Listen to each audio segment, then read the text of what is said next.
السلام علیکم ورحمۃ اللہ وبرکاتہ.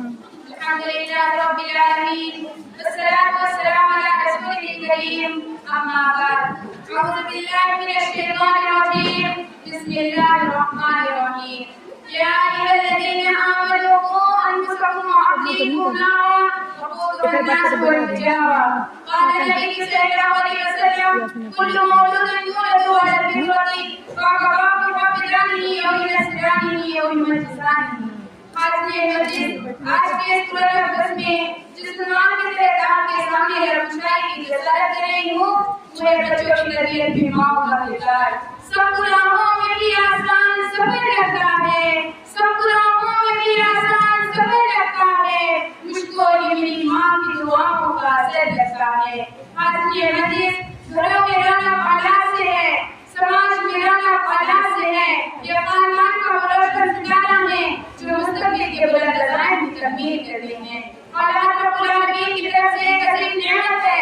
اس عظمت کا اندازہ آپ اس سے لگائیں جنہیں اللہ تعالیٰ کسی آزمائش کی طرح اس نعمت سے محروم رکھا. اس طرف کے لیے اپنے دلوں میں کیسی طلب رکھتی ہیں آپ اللہ سے نہیں لگا سکتے. قرآن کہتا ہے المال والبنون زینۃ الحیاۃ الدنیا. مال اور اولاد رب العالمین نے زندگی کی زینت قرار دی اور لوگوں نے اسلام کی سبحان اللہ تعالیٰ نے اولاد کو نعمت قرار دیا. بیان فرمایا وَقُلْ تُسْتَغْفِرُوا رَبَّكُمْ إِنَّهُ كَانَ غَفَّارًا يُرْسِلِ السَّمَاءَ عَلَيْكُمْ مِدْرَارًا وَيُمْدِدْكُم بِأَمْوَالٍ وَبَنِينَ.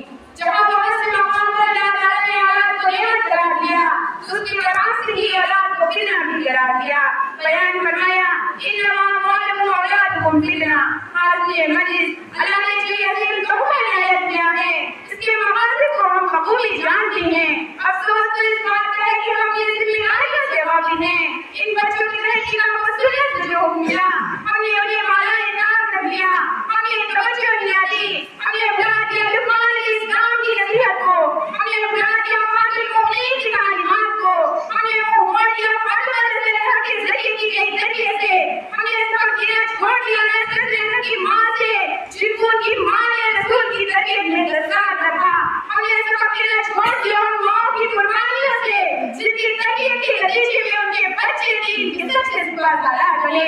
اسی لیے تو کہا جاتا ہے ماں کی گود اولاد کی پہلی دستگاہ ہے. جیسا کہ کسی شاعر کا کہنا ہے ماں کی گود ہے اولاد کا پہلا مدرسہ، ماں کی گود ہے اولاد کا پہلا مدرسہ، یہی سکھاتی ہے جینا یہی دین کا دستہ. یہ جو اللہ کی نعمت ہے جن کا اللہ تعالیٰ نے ہمیں ذمہ دار بنایا ہے اس ذمہ داری کے مطابق ہم سے سوال کیا جائے گا.